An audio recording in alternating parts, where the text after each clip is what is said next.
Oke, kita lanjut aja. Kita akan mendengarkan kesaksian dari Kak ini ya, Kak Ratu Lewi ya. Ya, Kak Ratu Lewi ya. Kemarin sempat DM mengenai ilmu hitam ya, teman-teman ya. Kita akan dengarkan. Kak Lewi bisa di request atau aku yang naikkan ya. Saya yang naikkan aja, Kak Ratu Lewi Cilatokraf. Oke. Akhirnya Kak Ratu Lewi di sini. Shalom Kak Ratu Lewi. Shalom, shalom teman-teman semuanya, shalom Bang. Akhirnya ini dia suara Kak Ratu Lewi yang selama ini bersama dengan kita ya. Iya, betul sekali. Ya, luar biasa untuk Kak Ratu Lewi ya. Pada saat DM saya nih, rupanya mau malu-malu kucing lah gitulah kira-kira Kak Ratu Lewi ya.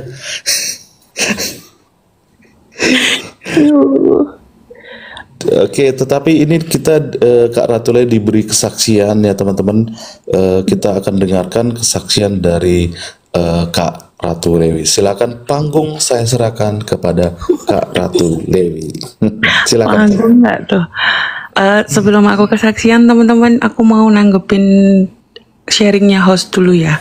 Kalau seandainya Tuhan Yesus, kalau seandainya Tuhan Yesus tidak ada dan Tuhan Yesus tidak menyerahkan dirinya sebagai anak domba Paskah, kita hari ini nggak bisa guys sebebas ini datang kepada Allah dan berdoa. Karena pada masa sebelum Yesus itu orang yang bisa datang kepada Allah itu hanya orang-orang kudus, hanya itu istilahnya kayak imam besar aja. Itu pun masuk ke ruang Maha Kudus tuh kayak pinggangnya harus diikat supaya tahu posisinya imam itu tuh masih hidup apa enggak gitu pada saat masuk ke ruang Maha Kudus. Tapi ketika Yesus mati, Yesus merobek tabir itu bukan dari bawah ke atas, tapi dari atas ke bawah. Karena kalau dari bawah ke atas berarti yang nyobek manusia. Tetapi kalau tabir itu atau penyekat itu disobek dari atas ke bawah, berarti itu adalah kuasa Tuhan yang menyobek. Dan mulai hari itu tidak ada batasan antara manusia kepada Allahnya. Di situ berarti Yesus mengenapi bahwa akulah jalan, kebenaran, dan hidup. Tidak ada satu orang pun yang dapat datang kepada Bapa kalau tidak melalui aku. Jadi pengorbanan Yesus itu membuat kita bisa datang kepada Allah. Even kita sedang berlumuran dosa itu, kita nggak langsung mati gitu. Itulah salah satu pengorbanan Yesus yang membuat kita tuh bisa datang kepada Allah itu kapan saja, di mana saja, dengan posisi seperti apapun. Even kita kalau kata istilahnya saudara sebelah itu sakaratul maut, dalam kondisi berlumuran dosa tuh kita tetap bisa datang kepada Allah. Betul seperti itu, Mas? 100%. Berarti Kak Lewi ini berasal dari salah satu suku dari ini ya, Israel ya. Itu termasuk suku ini yang melayani di Bait Suci ya, Ratu Lewi ya. Iya benar. Itu pun nama sebenarnya aku dapatkan waktu aku berdoa, host.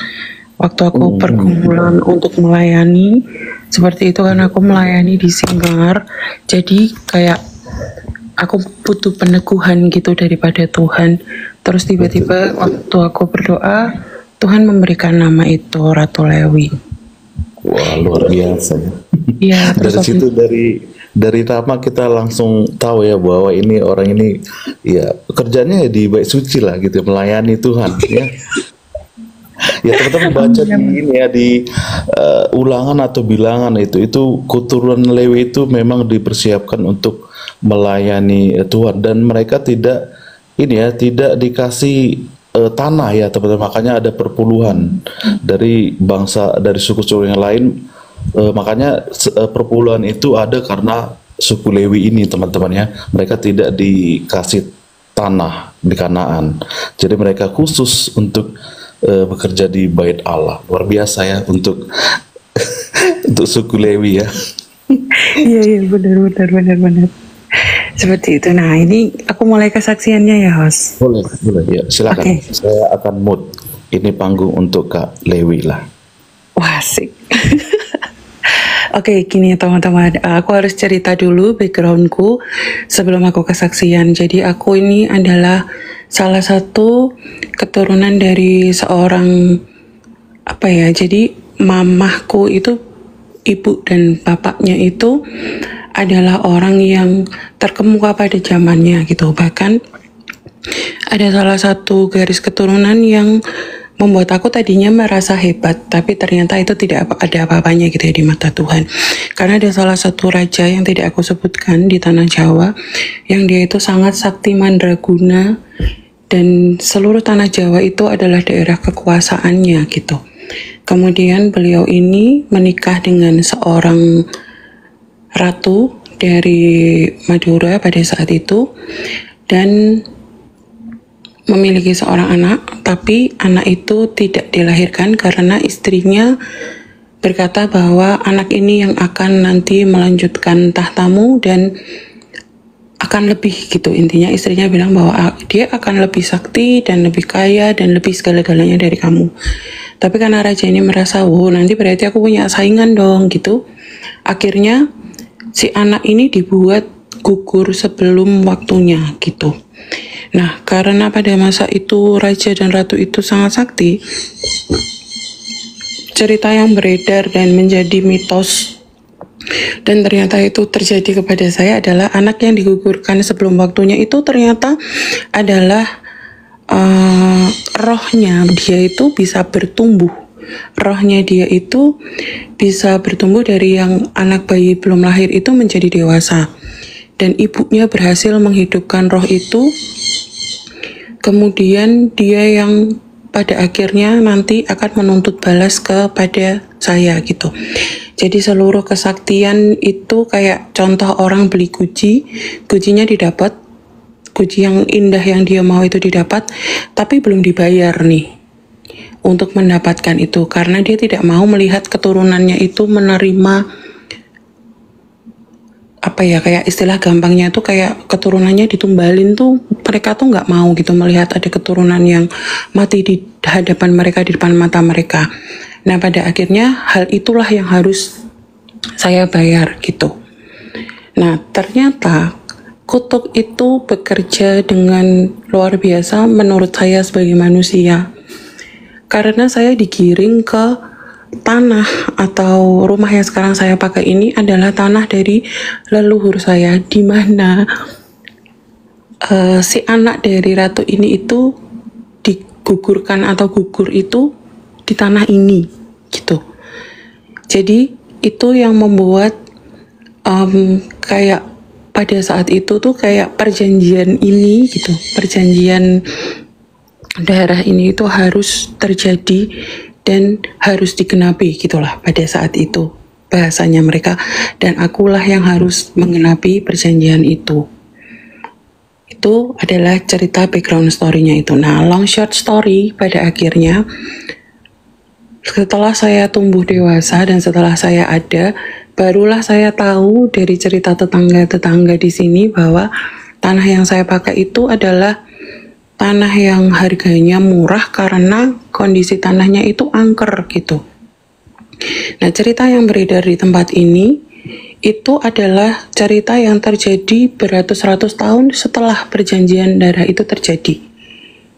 Nah, beratus-ratus tahun setelah perjanjian darah itu terjadi, tanah ini dulu adalah lahan tebu yang ditanam oleh Belanda. Nah, di tengah lahan tebu itu ternyata ada sebuah kejadian di tanah yang saya pakai sekarang ini. Ada sebuah kejadian di mana ada seorang pribumi wanita yang diperlakukan dengan tidak sopan sampai dia hampir mati, tapi nggak mati, dan akhirnya dia harus ditanam di sini. Dan sebelum dia ditanam hidup-hidup itu, dia berkata bahwa tanah yang dipakai untuk menanam saya ini tidak akan menumbuhkan apapun sampai orang itu mengerti bahwa sayalah yang ditanam di sini, kayak gitu. Yang cerita itu saya, ya kayak gitu. Jadi memang tempat ini sudah seram sekali pemirsa. Itu sama dengan ini ya, Kain dan Habel. Habel itu kan dibunuh ya sama Kain, tapi dia menuntut darahnya itu berteriak kepada Allah, dan tanahnya itu jadi hampir sama dengan ceritanya ya. Iya, biasa aku merinding. So lanjut Kak, lanjut.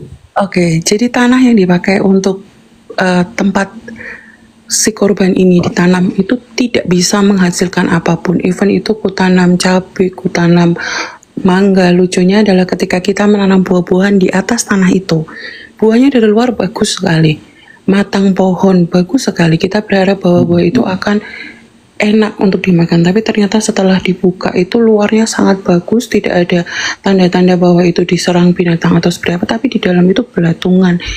Dan daging buahnya itu seperti darah, mirip sekali seperti darah, dan aromanya pun juga seperti darah. Akhirnya kita menemukan kejanggalan-kejanggalan itu karena kita punya pendeta pada saat itu yang bisa menembus dimensi sekian ratus tahun sebelum kejadian itu terjadi. Nah, akhirnya terungkaplah kejadian itu, dan itu sesuai dengan rumor yang beredar gitu di masyarakat ini, di masyarakat tempat saya tinggal ini gitu.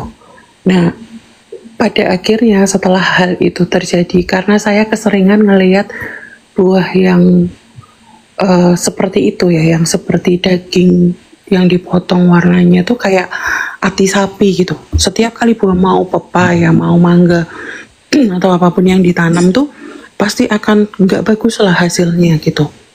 Nah, akhirnya tiba-tiba itu, karena itu saya jadi tertarik dengan cerita tentang wanita yang pendarahan 12 tahun itu. Kenapa dia ditinggal suaminya, kenapa dia bisa sampai kehabisan seluruh harta bendanya, kenapa pada saat itu dia dianggap hina dan dianggap najis oleh orang-orang pada zaman itu. Kan kalau orang sedang pendarahan atau wanita sedang mengalami haid itu pasti akan dianggap sebagai orang yang najis, dan dia kayak orang kusta kan, harus berteriak kayak najis najis gitu supaya orang itu bisa menghindari dia gitu. Karena kan dia nggak ngerti bersentuhan dengan siapa dan apakah orang itu mau beribadah apa enggak. Hal seperti itu beneran saya pertanyakan, dan pada saat itu saya juga menjadi orang yang kalau seandainya itu menimpa saya, apa yang harus saya lakukan untuk bertahan hidup. Nah, itu saya tuh benar-benar berlaga, gimana kalau tangan saya diinfus, gimana kalau saya makan dan minum di tempat tidur, bagaimana kalau saya tidak berdaya dan tidak bisa apa-apa dan harus berjalan dengan tidak menggunakan kaki saya, apa yang harus saya lakukan, kayak gitu. Itu terjadinya tuh bertahun-tahun sebelum saya sakit lah. Nah, kemudian 1 tahun sebelum nenek saya meninggal, ini tak singkat aja ya ceritanya. 1 tahun sebelum nenek saya meninggal, nenek saya itu berarti adalah keturunan yang raja yang sakti itu tadi. Tiba-tiba waktu di ulang tahun adik saya tuh tiba-tiba minta, boleh nggak ya kalau seandainya kita semua itu pakai baju putih-putih gitu. Padahal kan selama ini tidak pernah seperti itu. Selama ini kita selalu pakai baju merah atau pakai baju biru atau pakai baju kuning yang itu tuh melambangkan tentang kebahagiaan, keceriaan gitu. Tiba-tiba diminta untuk pakai baju putih gitu.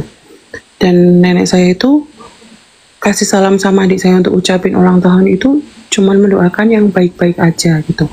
Kemudian saya itu ada di tempat yang terakhir dan saya bilang, aku belum, aku bilang gitu. Nah, tiba-tiba itu nenek saya melihat saya tuh matanya berkaca-kaca, memeluk saya erat banget. Terus nangis, padahal di semuanya itu beliau ceria, tapi waktu pas peluk saya doang aku merinding. Memeluk saya itu beliau nangis dan beliau berkata tuh kayak gini, hidupmu itu akan susah dan rumit, kamu harus punya sabar yang luas yang seperti samudra. Kamu akan mengalami banyak hal yang sulit di dalam hidupmu, tapi kalau kamu bisa memenangkan pertandinganmu, kamu akan hidup dengan damai sejahtera, dengan bahagia, dan dengan kelimpahan dari Tuhan. Yang sabar ya. Nenek saya tuh bilang seperti itu. Ya, saya tidak mengerti gitu, apa yang diucapkan itu tuh saya tidak mengerti. Long short story, akhirnya setahun setelah nenek saya meninggal, semua perkataan beliau itu benar-benar digenapkan di dalam hidup saya. Penggenapan yang negatif kalau menurut saya. Saya mulai sakit. Iya. Saya mulai sakit, saya mulai pendarahan, dan itu saya merasa waktu itu mungkin mungkin cuman haid biasa gitu. Tapinya kok saya merasa ada hal yang nggak wajar ketika haid saya itu mengeluarkan gumpalan darah itu sebesar, maaf ya, sebesar telapak tangan. Dan itu terjadi terus menerus gitu. Terus biasanya kalau manusia perempuan normal mengalami period itu kan paling tidak 5-7 hari itu aja udah kesakitan gitu. Itu kok saya ngerasa, nah ini udah 7 hari kok nggak ada berhentinya ya. Sampai akhirnya pada saat kejadian itu tuh karir saya lagi bagus. Saya itu adalah MC dan wedding singer pada saat itu nggak selesai gitu loh. Dalam 1 minggu itu bisa full, hampir 1 minggu itu full saya bisa terima job. Jadi saya tuh lagi senang-senangnya kerja dan sedang senang-senangnya mencetak uang pada saat itu gitu. Tapi pada saat itu saya harus datang itu udah nggak bisa lagi. Saya harus cerita dengan gamblang supaya teman-teman mengerti juga dan mengerti gambaran tentang wanita pendarahan itu. Saya puji Tuhan saya ada di zaman yang sekarang yang teknologinya sudah luar biasa. Pada saat itu saya nggak ngerti wanita pendarahan itu menyumpal dirinya dengan kain kalau mungkin dibilang, tapi kain itu harus setebal apa saya nggak ngerti, karena saya pun tidak bisa lagi memakai pembalut, tapi saya harus pakai pampers karena memang itu beneran tidak bisa dibendung lagi gitu. Saya harus cerita dengan gamblang supaya teman-teman ngerti gitu. Apalagi mungkin ada yang cewek-cewek di sini gitu. Saya berdoa semoga teman-teman bukan diluputkan, tapi dilalukan dari semua ini supaya tidak mengalami hal dan kejadian yang sama seperti ini gitu. Nah, pada saat itu saya mengalami pingsan yang pertama kali itu. Orang tua saya juga bingung ini anak kenapa. Cuman mama saya bilang ya mungkin karena terlalu banyak darah yang keluar makanya anak ini lemes gitu. Sampai pada akhirnya saya periksa dan hasil labnya itu masih menunggu lumayan lama karena dokter masih bertanya-tanya ini apa, kenapa ada flash atau gumpalan darah yang keluar sebesar ini gitu. Jadi itu sekalian diteliti sama dokternya, makanya saya harus menunggu lama. Waktu itu karena posisi rumah saya cukup jauh dari rumah sakit karena nggak akan kekejar lah intinya. Akhirnya kami itu menunggu di satu resto gitu. Terus saya bilang, wah aku udah nggak kuat nih, aku udah nggak bisa ngelihat apa-apa sebelum akhirnya aku pingsan, karena udah pernah pingsan jadi tahu rasanya mau pingsan kayak apa kan. Akhirnya saya masuk ke dalam mobil. Ketika hasil lab keluar, dokternya itu menelpon saya dengan panik dan bilang hari ini juga kamu harus di opnam karena HB perempuan yang harusnya 13 ini kamu cuma 4 dan itu tidak bisa di booster dengan makanan, kamu harus transfusi. Tetapi dokter itu berkata pokoknya kamu harus kesini dulu karena golongan darahmu itu A. Itu adalah golongan darah yang susah untuk dicari. Jadi kamu tetap harus kesini dulu, kita akan mengusahakan darah itu buat kamu. Saya yang sakit terima telepon itu kan jadi kayak gitu. Jadi shock. Udah sakit makin sakit kebingungan lah ya. Iya, jadi kayak bingung, panik. Dan pada saat itu saya tidak terlintas sama sekali tentang Kristus gitu loh, karena saking paniknya gitu loh. Makanya saya baru tahu tentang firman di dalam tinggal tenang itu, kita baru bisa berdoa tuh ternyata tuh kalau kita panik tuh kita nggak bisa berdoa sama sekali gitu. Akhirnya saya ke rumah sakit sendiri karena saya panik. Mama dan papa saya masih di mobil karena harus cari parkiran, karena aku bilang aku turun dulu aja lah keburu mati, aku bilang gitu. Kemudian aku bilang ke dokternya panik. Terus saya udah bawa ke profil pasien itu, dokternya nanya ini mana pasiennya, ayo cepet, ini harus cepetan pasang jarum untuk transfusi. Saya dok pasiennya. Loh, dokternya bilang kok masih bisa berdiri kamu, HB tinggal 4. Ya udah dok cepetan, ini saya pasiennya, kamu yakin? Iya dok saya pasiennya, udah cepetan. Aku udah kayak gitu. Nah ternyata kejadian itu berulang bang, beneran berulang. Dalam 1 minggu itu aku bisa 3 kali transfusi dan minimal transfusi itu 8 ampul. Mulai dari darah yang disediakan PMI sudah tidak punya darah, jadi saya yang harus mencari volunteer untuk bisa mencari darah itu. Iya. Jadi kebayang ya teman-teman kalau ada yang tahu berapa harga 1 ampul darah itu, dalam 1 minggu saya harus 3 kali dan minimal 8, ada yang 10, ada yang 12, ada yang 13. Itu menurut saya luar biasa lah kalau dalam 3 tahun sakit itu dan itu terjadi berulang seperti itu terus tuh saya udah bisa punya rumah dan mobil.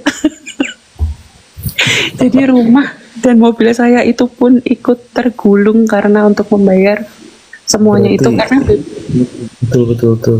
Berarti yang iya, kisah yang perempuan 12 tahun ini kan bercerita gitu semua hartanya habis untuk biaya perobatan ya. iya betul betul. Ya. Dan itu betul-betul saya alami ya. Makanya kalau penasaran terhadap sesuatu eh, yang buruk di dalam Alkitab, tengginglah itu supaya tidak terjadi di hidup.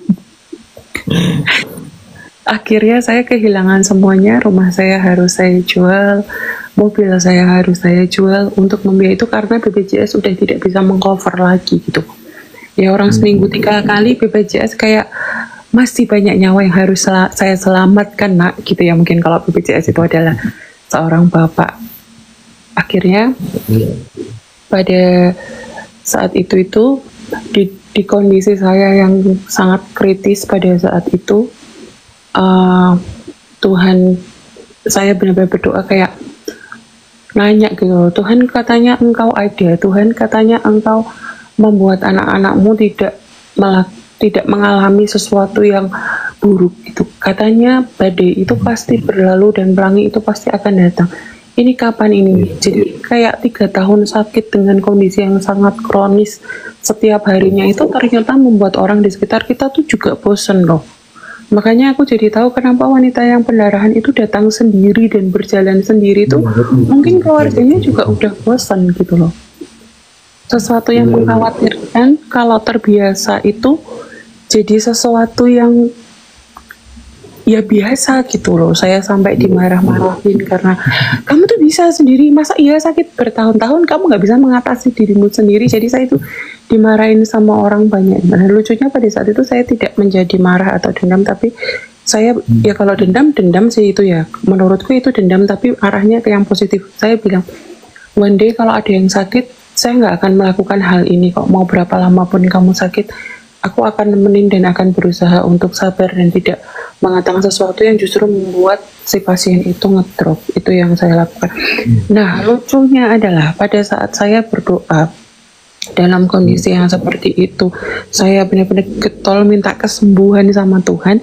Tuhan itu tidak memberikan kesembuhan tapi Tuhan itu memberikan tongkat pendek.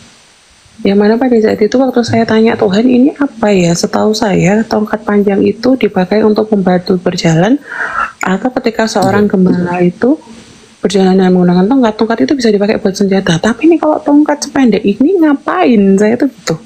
Ternyata itu adalah tongkat otoritas. Jadi saya berotoritas terhadap diri saya sendiri dan penyakit itu gitu.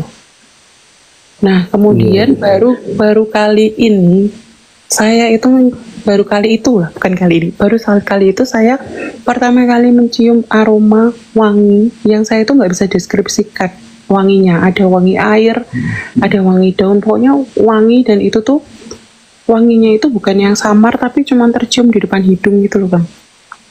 Iya, iya. Dan itu pada saat itu Roh Kudus berkata lembut.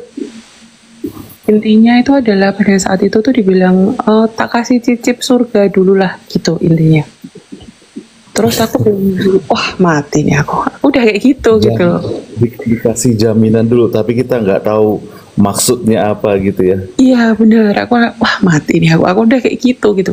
Dan mulai dari saat itu karena kondisi darahnya itu rendah banget itu aku tuh ngerasa kayak ada orang ngomong tapi aku nggak ngerti Bang dia ngomong apa.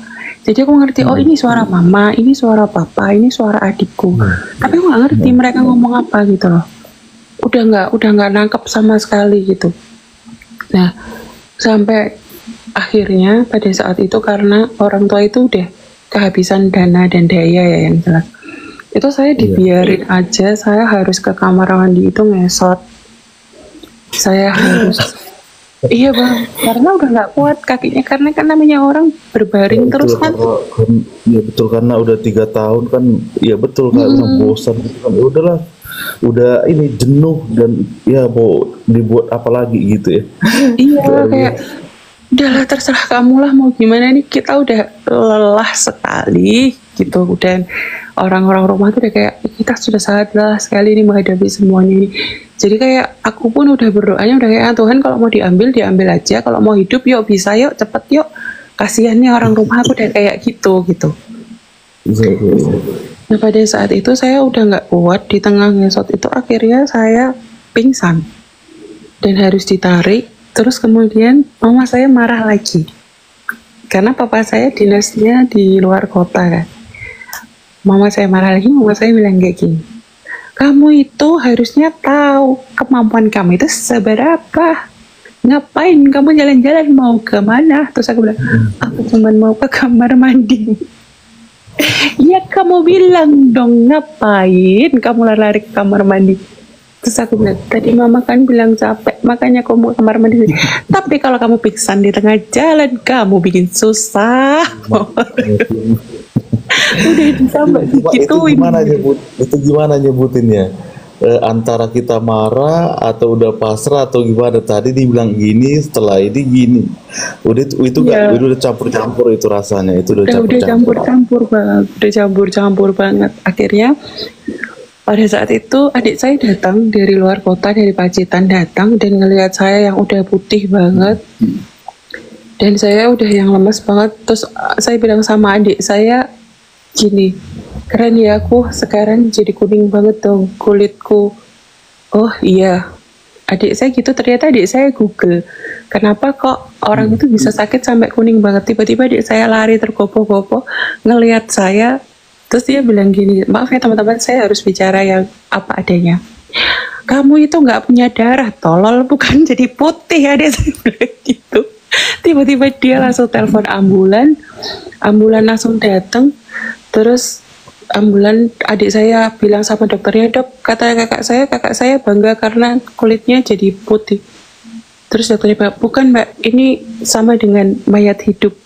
Saya yang sakit itu langsung melek dan wah kurang ajar nih dokter, baru datang sekali udah ngata-ngatain. Saya udah seperti itu. Saya dibawa ke rumah sakit, ternyata pada saat itu HB saya cuma 2,9. Wah, berarti itu aku kurang ngerti sih. Berarti berarti udah parah lah gitu ya. Udah parah. Berarti. Udah parah. Nah, aku taunya waktu parah gini bang. Pada saat itu dokternya bilang, nanyain saya tentang hal-hal yang menurut saya itu nggak mutu gitu. Nama siapa, nama orang tua siapa, rumahnya di mana, dan itu saya tuh beneran bisa jawab semuanya. Sampai dia menanyakan sesuatu yang menurut dia agak rumit. Kamu punya golongan darah apa? Itu saya langsung melek, saya ngelihat dokternya, atau saya bilang, saya sakit, pertanyaanmu nggak mutu dok.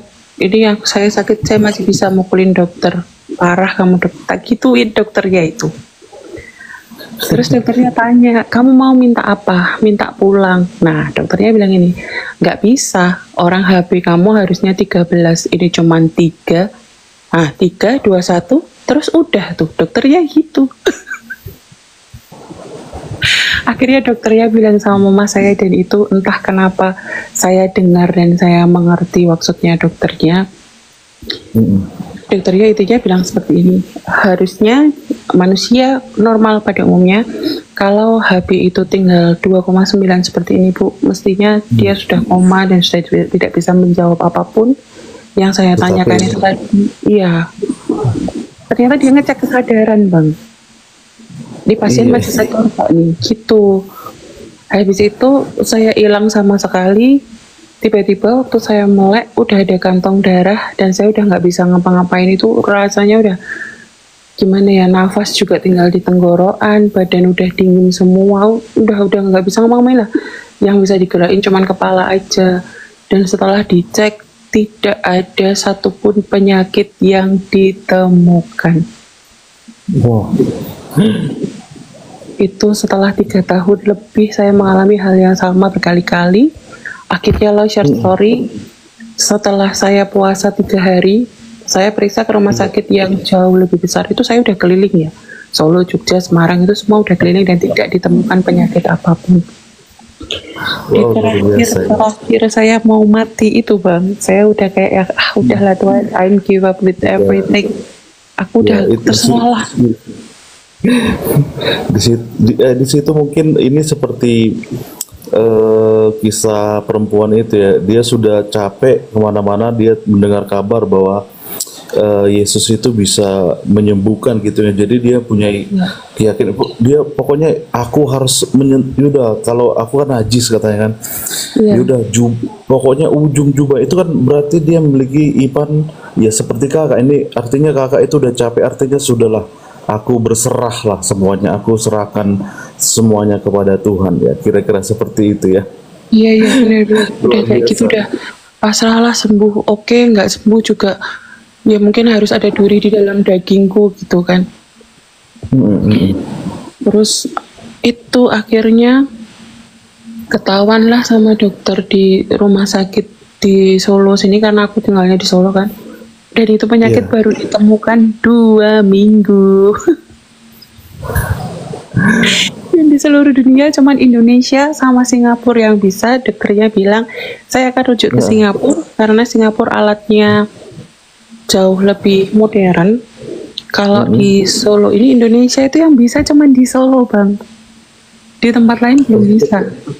Berarti penyakitnya apa ini? Kan berarti Nama selama penyakit. ini enggak gini, berarti kan udah keliling-keliling gitu, Iya. kan nggak ditemukan itu kan. Nah Berarti iya pas di Solo, iya. benar, nggak ditemukan penyakitnya itu, nggak ditemukan. Nah, ternyata nama penyakit itu adalah mioma geburt. Ya teman-teman, mioma geburt. Jadi dia mau dites dengan alat yang dari luar itu nggak akan bisa menemukan karena posisinya itu seperti mangga. Jadi ada batangnya panjang gitu, kemudian baru ada cendolannya itu, ada miomnya itu di bagian luar. Jadi tidak akan terlihat gitu loh si penyakitnya ini gitu. Oke.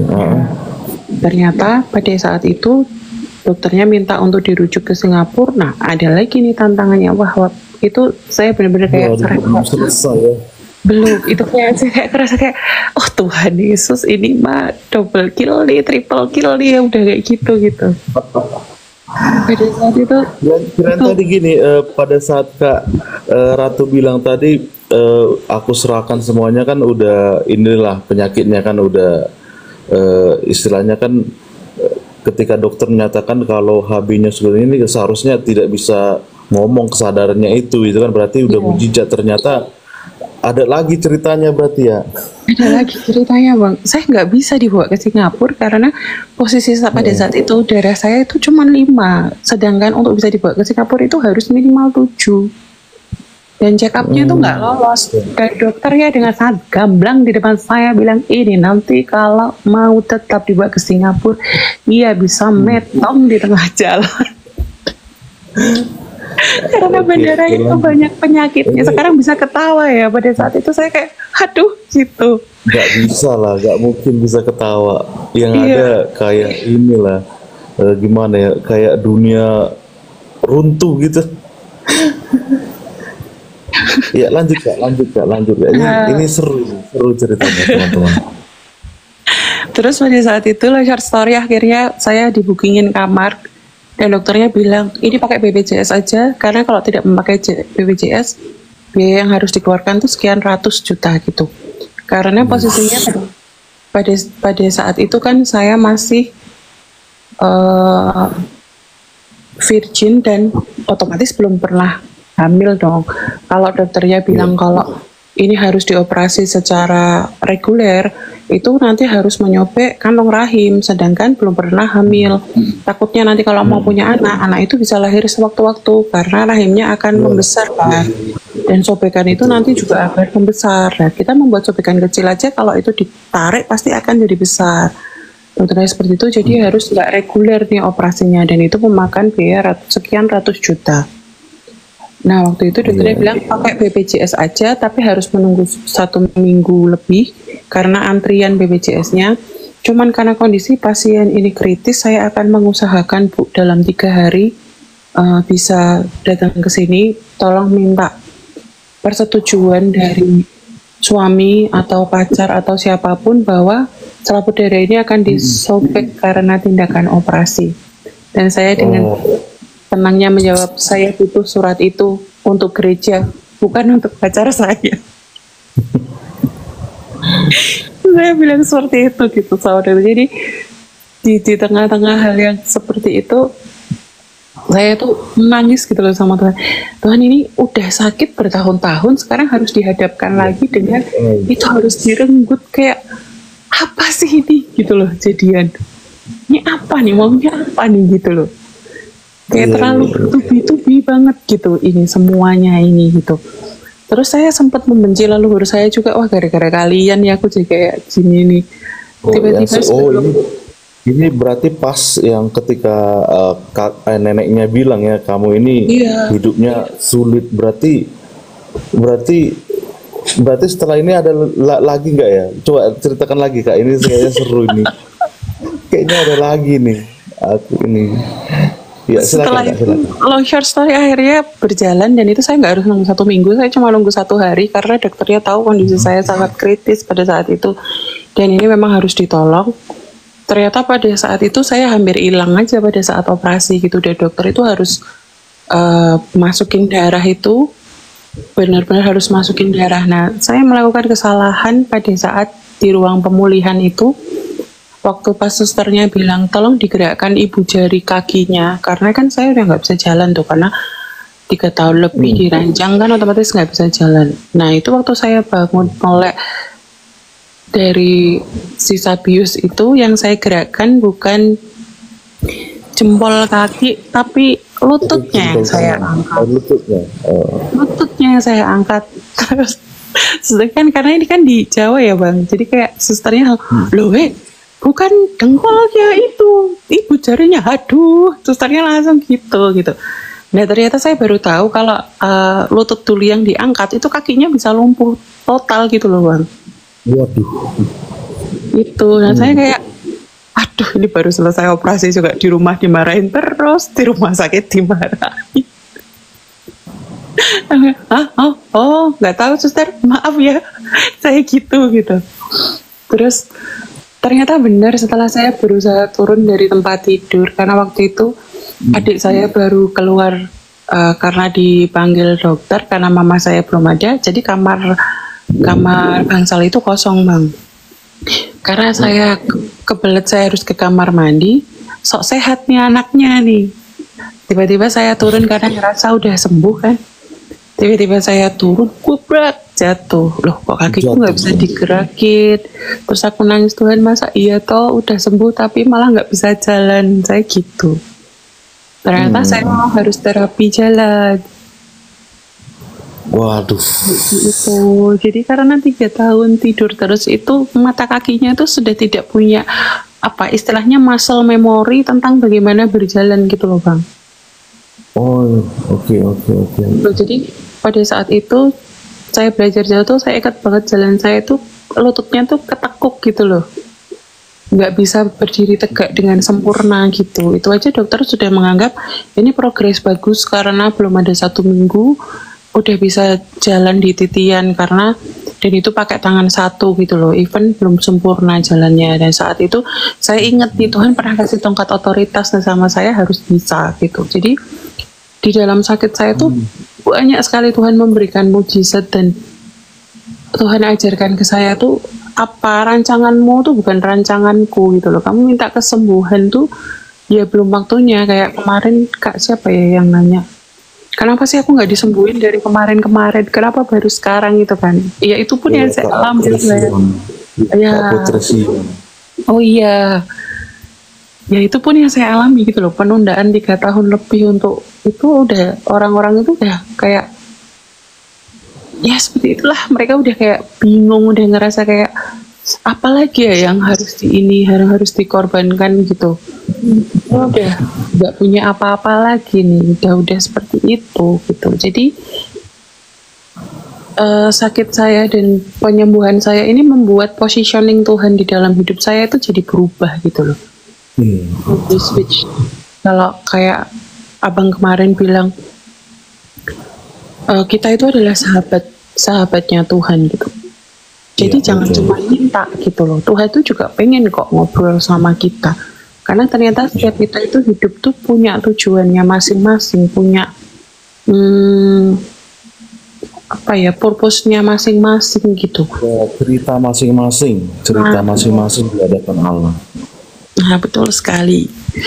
Jadi jangan apa ya, jangan sekedar minta-minta gitu, tapi kita nggak mau nge-reject kalau sesuatu itu tidak sesuai dengan apa yang kita mau. Karena rata-rata orang, dan saya yang dulu adalah saya yang meminta validasi dan approval terhadap apa yang apa yang aku mau gitu.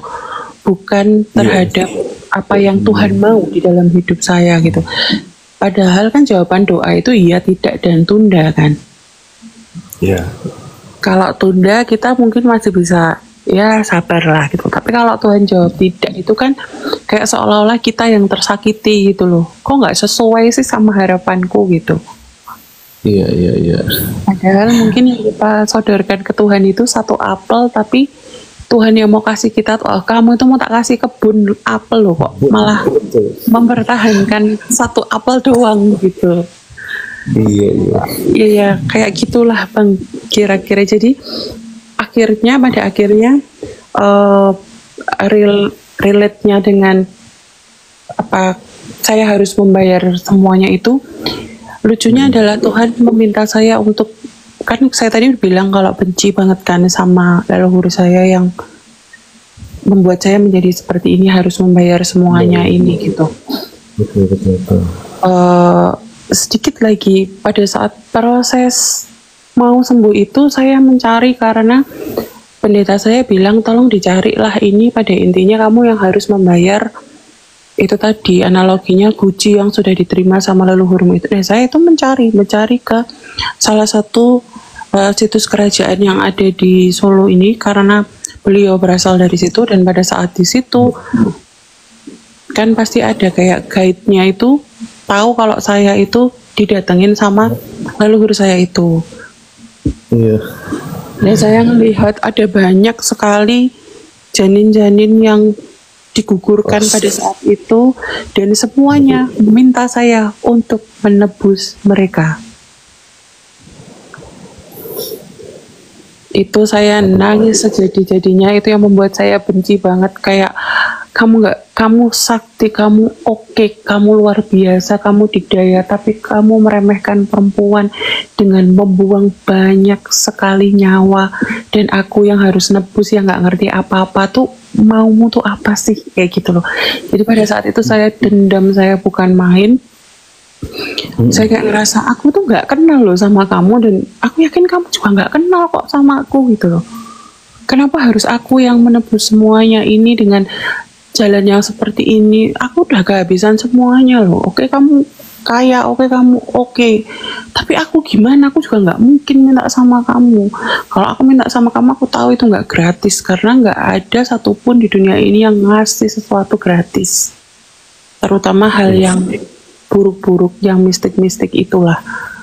Itu saya benar-benar kayak rumah pun saya kayak, kalian pernah melakukan itu di sini, kayak rumah ini terkutuk gara-gara kalian. Jadi saya pun meminta penyucian terhadap rumah ini tuh penuh dendam dan angkara murka gitu. Ya apa sih gitu, kayak aduh kacau banget lah kalian ini gitu loh. Tapi entah kenapa Roh Kudus dengan lembut bilang ampuni, dan itu kayak saya cuman bisa sujud di ruang doa saya cuman nangis sama Tuhan, dan saya bilang, apa sih, kenapa sih dalam kondisi seperti ini saya harus masih mengampuni mereka lagi tuh apa gitu. Jadi 3 tahun sakit itu Tuhan benar-benar mendidik saya, nggak pakai teori, nggak pakai apa Alkitab, tapi benar-benar kayak wes toh kamu jalan aja ya. Langsung dari Tuhan. Iya benar, langsung jadi praktisi gitu kan. Jadi makanya kalau ada orang bilang kayak, aku rasanya kayak mau mati, aduh ini yang kamu hadap ini orangnya udah mau mati bener. Saya udah tahu arti di Alkitab bilang kamu diluputkan dari lembah bayang-bayang maut tuh ternyata tuh kalau definisi kata luput itu kan hampir kena gitu kan. Jadi the death Iya. of the shadow itu aku sudah mengalami gitu loh, bagaimana rasanya napas tinggal di tenggorokan, gimana rasanya. Wah ya kayak gitulah. Dulu saya menganggap bahwa saya menjadi orang yang sakti itu keren gitu loh. Karena waktu pas hujan lebat saya bisa menembus hujan nggak basah. Bisa tahu orang ini nanti gini. Terus kalau saya nggak suka sama orang saya cuman diem. Ntar jatuh lo di depan lo. Ntar ini lo kenapa-napa lo. Itu aku bisa gitu loh bang. Menentukan orang yang nggak aku suka untuk celaka sesuai dengan yang aku mau tuh aku bisa gitu. Karena kan ya itu tadi ya, kutuk itu tetap menurun gitu. Kalau kutukannya itu adalah orang itu sakti dan kita jadi punya sedikit dari kayak apa ya, kayak kecipratan saktinya sedikit, itu sangat memungkinkan banget gitu. Karena itu yang saya alami gitu. Saya kalau nggak suka sama orang tuh nggak pernah gitu kayak aku nggak suka sama kamu ini, nggak pernah. Saya cuman diem aja, jatuh ntar lututmu keseleo aja deh, nggak usah sampai patah. Dan itu terjadi gitu. Setiap apa ya, kalau orang Jawa tuh bilangnya tuh omongannya malati itu membawa malapetaka gitu buat orang lain. Itu yang saya alami gitu. Makanya setelah saya ditebus, habis itu terjadi pelepasan dan lucunya adalah keluar sinar kuning di belakang telinga kanan itu bang, sampai telinga kanannya saya itu sobek dan itu saya melayang. Jadi kan saya pakai sendal tuh, jadi tinggal sendalnya yang nempel di tanah, saya kayak terbang gitu. Itu harus ditahan sama orang berapa saya nggak ngerti karena saya nggak sadar posisinya pada saat itu. Itu jadi bisa, puji Tuhan itu bisa keluar gitu. Dan habis itu ada bau kayak hangus dan sinar itu larinya ke timur. Seperti itulah kira-kira. Jadi teman-teman, saya berharap untuk kalian tidak bermain-main dengan kuasa gelap, karena itu adalah hal yang mendukakan hati Tuhan. Bukan hanya itu, hukumnya ketika orang bermain-main dengan kuasa gelap adalah lanjut atau mati. Udah nggak bisa ditawar-tawar lagi. Kalian nggak bisa berhenti di tengah jalan dan bertobat, itu tidak bisa ya. Sekalipun kalian bertobat, ingat ya, dosanya diampuni, tapi akibat dosanya itu tetap harus dijalani. Jadi apapun yang membuat kalian tergiur terhadap sesuatu yang kalau orang dunia ini bilang musyrik, lebih baik tidak dilakukan. Karena saya bukan pelaku, tapi saya adalah tumbal hidup yang harus berbicara. Iya, jadi Seperti teman-teman, jangan bermain-main dengan hal itu.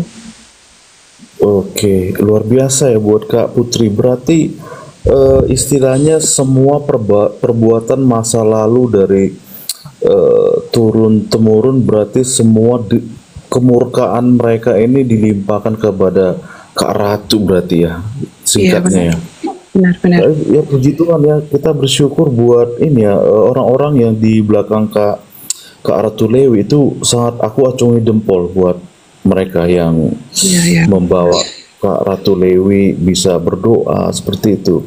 Dan kita pun teman-teman ya, ketika mendengar ini ini teman-teman ya, merinding teman-teman, sumpah ini salah satu pengalaman. Mungkin karena kan kalau sudah level ini ya, level raja-raja itu bukan level ini lagi ya, kayak ya di kampung-kampung seperti apa. Kalau udah level raja itu berarti kan sihir atau apapun itu udah level tertinggi ya, kira-kira seperti itu. Tapi luar biasa buat Kak Ratu Lewi. Berarti setelah ini itu kan pelepasan ya, ketika Kak bilang tadi, jadi wangi yang Kakak bilang tadi harum itu jadi berubah jadi hangus gitu ya, berarti ya. Iya. Berarti pada itu saat dua ini hal yang berbeda bang. Itu dua hal yang berbeda. Jadi saya mendapatkan wangi itu dulu, baru pada saat pelepasan itu keluar sinar gitu, itu baunya nggak enak banget. bau hangus gitu tadi Kak Iya, bilangnya. iya. Heeh. Enggak, aku ini ketika kan kakak bilang tadi bisa jadi apa ya, mencium bau. Aku mungkin itu ini apa namanya, permulaan dari kesakitan dari Kak Ratule, bukan ya? Berarti beda ya? Bukan, bukan. Bukan. Itu justru di tengah-tengah pada saat aku sakit udah give up banget itu, Bang. Oke, oke. Berarti saat ini Kak Ratu Lewi berarti udah lepas lah ya, lepas dari kutuk kutuk dosa keturunan lah gitu, bisa bilangnya kutuk buat orang-orang yang melakukan ilmu-ilmu eh, setan gitulah Kak ya. Benar, udah sangat lepas dan nggak ngerti kenapa kayak tangan kananku ini menjadi sangat peka terhadap orang-orang yang punya seperti itu tuh kayak kalau salaman tuh jadi kayak kesetrum gitu loh bang tangannya. Ya, berarti Kak Ratu Lewi ini berarti ditugaskan khusus untuk melayani orang seperti itu, berarti ada karunia berarti ya. Puji Tuhan, puji Tuhan. Iya, luar Iya. biasa. Dikasih karunia, wah luar biasa. Aku nggak bisa berkata-kata apalagi Kak, karena ini pengalaman yang sangat ini ya. Ini aku nggak nyangka dan takjub gitu, apa namanya, bahwa dalam ini ya, dalam hampir dalam kematian atau dalam terpuruk sekalipun ya Kak Dewi ini luar biasa bisa memegang ini teguh dari perkataan Tuhan dan tidak menyerah. Artinya ini teman, ketika dimanapun apapun kondisi teman-teman tetap berkata bahwa Tuhan Yesus itu baik. Luar biasa buat Kak Dewi. Jadi ini ada satu firman Tuhan ya buat Kak Dewi ya dimanapun berada, dan semoga talenta ini talenta sebenarnya ini dipersiapkan Kak Dewi, sesuatu yang aku rasa sangat luar biasa karena banyak sekarang ya di tengah-tengah masyarakat kita orang-orang, dan ketika Kak Dewi berada di gereja pelayanan seperti itu, ketika ada orang-orang seperti itu dan kakak bisa menjadi tangan kanan Tuhan ya. Jadi ini ada ayat firman Tuhan, semoga Kak Dewi semakin diteguhkan ya di Yesaya 43 ayat 1 sampai 6 ya Kak ya. Beginilah firman Tuhan, tetapi sekarang beginilah firman Tuhan yang menciptakan engkau ya Kak Ratu Dewi ya, yang membentuk engkau, hai Kak Ratu Dewi, janganlah takut, sebab aku telah menebus engkau. Aku telah memanggil engkau dengan namamu. Engkau ini kepunyaanku. Apabila engkau menyeberang melalui air, aku akan menyertai engkau, atau melalui sungai-sungai, engkau tidak akan dihanyutkan. Apabila engkau berjalan melalui api, engkau tidak akan dihanguskan, dan nyala api tidak akan membakar engkau, sebab akulah Tuhan Allahmu yang Maha Kudus, Allah Israel, juru selamatmu. Ya, terima kasih buat Kak Ratu Dewi ya, luar biasa. Ini ayatnya 43 ayat 17 ini berhubungan dengan Yesaya 43 ayat 1 sampai 3 ini adalah berhubungan mengenai hal-hal ini ya, gaib lah teman-teman ya. Hal-hal gaib. Ya. Iya, Jadi ini salah satu firman Tuhan yang ada di ini ya, film The Chosen, ketika Maria Magdalena itu kan dikuasai roh-roh jahat. Jadi ini adalah basic untuk ini ya, orang pendeta kita harus, ketika orang-orang kondisi dikuasai, kita harus memanggil nama aslinya agar dia menyahut. Ya, ini salah satu firman Tuhan buat Kak Ratu Lewi ya, semoga dipakai Tuhan ya. Ini tidak boleh disia-siakan Kak Ratu Lewi ya. Ketika kakak bilang tadi, ketika memegang tangan orang ada sesuatu yang berbeda, berarti kakak ini mempunyai cerita yang begitu, aku mendengarnya aja, waduh, ternyata ada yang lebih susah. Aku hidupnya sudah susah kayak, ternyata hidup Kak Dewi lebih susah. susah Dan banget diri. Susah betul. Ini seperti Ayub ya, cerita Ayub ya.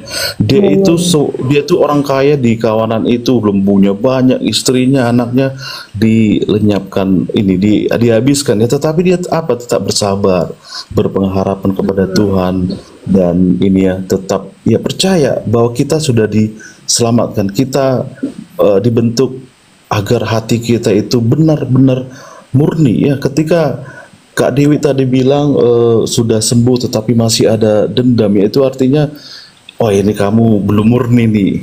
Kamu belum murni. Oleh sebab itu ya mungkin ada dua pelepasan harus seperti apa ya, seperti itu ya. Luar biasa buat Kak Dewi ya. Aduh, luar biasa. Diberkatilah kita semua teman-teman, dan ingat itu pesan yang sangat luar biasa dari Kak Dewi. Jangan sekali-sekali berhubungan dengan dunia setan, teman-teman. Berbahaya teman-teman ya, berbahaya. Ya, Ya ada lagi yang disampaikan Kak? sedikit aja, saya mau lepas berkat lah buat teman-teman di sini semuanya, boleh? Lepas berkat. Oke, silakan. Apa itu maksudnya gimana? Ya, Lepas berkat. saya sedikit berdoa aja lah buat teman-teman yang ada di sini ya. Iya, boleh. Dalam nama Yesus, kiranya langit di atas kalian bukan langit tembaga, tetapi adalah surga yang terbuka yang menurunkan hikmat, anugerah buat kalian semua di dalam nama Tuhan Yesus. Tanah yang kalian pijak adalah tanah yang subur, langkah kalian dituntun oleh Tuhan Yesus sendiri, dan setiap apapun yang dibuat oleh tangan kalian berhasil dalam nama Tuhan Yesus. Berkembanglah teman-teman semua di marketplace, berkembanglah teman-teman semua di dalam dunia pelayanan yang semakin setia. Dan apapun kesesatan yang kalian alami, ingat kalau itu adalah salah satu kasih Allah yang akan membuat kalian next level di dalam iman kalian. Dalam nama Tuhan Yesus, kiranya digenapi di dalam hidup teman-teman semua. Amin. Amin, luar biasa sekali. Ya, terima kasih buat Kak Ratu Lewi. Ini semakin ini ya teman-teman ya, ini luar biasa ya. Makanya hal inilah yang aku rindukan teman-teman ya, ketika kita buka live room seperti ini, yang sangat-sangat aku rindukan teman-teman ya, ketika ada orang bersaksi bagaimana kisah hidupnya yang ya menurut teman-teman kisah hidup teman-teman udah susah ya, atau seperti ternyata ada lagi yang lebih susah tetapi dia tetap taat menyembah Allah. luar biasa ya, aduh, aku sampai ini ya meneteskan inilah air mata. Luar biasa buat Kak Ratu Lewi ya, yang Amin. Tuhan Yesus yang luar biasa ya, bukan aku ya. Iya betul. Jadi ya betul. Jadi aku ini dulunya yang menganggap ya, mungkin teman-teman juga ya, bahwa hidup teman-teman ini, waduh aku kayaknya yang paling menderita di dunia ini. Ternyata masih ada lagi, atau bahkan ada yang lebih lagi teman-teman ya. Iya, Ada yang lebih lagi. Kita tidak tahu. Tetapi itulah iya betul. Tetapi itulah yang dikatakan setiap orang memiliki jalan cerita. Jadi jalan ceritamu ini biarlah menjadi berkat cerita buat orang lain lagi. Ketika kamu menyampaikan kesaksian ini, mereka jadi sadar tahu posisinya bahwa yang saat ini teman-teman alami itu belum apa-apa teman-teman. Jadi intinya tetap bersyukur apapun itu teman-teman ya. Dan ternyata menurut teman-teman yang kita alami itu sulit, ternyata itu belum sulit-sulit kali ya teman-teman ya, ketimbang dari Kak Ratu. Atau ada lagi yang lebih sulit. Cara saya hilang dari penarik diri dan stop dari teror mereka, teror mistis mereka itu seperti apa. Nanti kalau memang harus mengizinkan, saya akan berbagi bagaimana cara saya lepas dari semuanya itu, tapi tidak sekarang pemirsa. Oke, berarti gini, berarti aku punya teman yang bisa ini talenta karunia teman-teman ya, karena seorang itu harus pernah mengalami, betul ya, harus pernah mengalami itu baru mengerti teman-teman, harus pernah nyemplung lah kira-kira seperti itu teman-teman ya. Jadi nanti aku ada teman ya, nanti kalau aku punya teman Kak Ratu Lewi, nanti kalau ada teman-teman yang pengen gitu, aku akan bukan WA, aku DM lah Kak, naiklah dong ke roomku, ini ada teman ini gitu ya, bisa lah ya Kak Ratu Lewi ya. Boleh. Karena harus nyemplung, karena aku untuk hal-hal itu belum pernah secara langsung ya teman-teman, kira-kira seperti itu. Oke, luar biasa ya buat Kak Ratu Lewi. Ada lagi Kak berkat yang mau disampaikan, luar biasa. Sudah itu dulu, nanti kalau terlalu banyak nanti kalian mual kekenyangan ya teman-teman. Oke, sebelumnya Kak Ratu Lewi ini mungkin akan saya upload, saya minta izinnya ya, Kak Oh iya, Ratu Lewi ya, boleh biar Bang. jadi Boleh. berkat ya. Oke, terima kasih Kak Ratu Lewi. Ya, Eh, saya turunkan di bawah ya biar bisa tetap mendengar ya Kak iya, Ratu iya, Lewi iya. ya. Oke, Bang. Oke, Terima terima kasih kasih, terima semuanya. kasih. Shalom, shalom.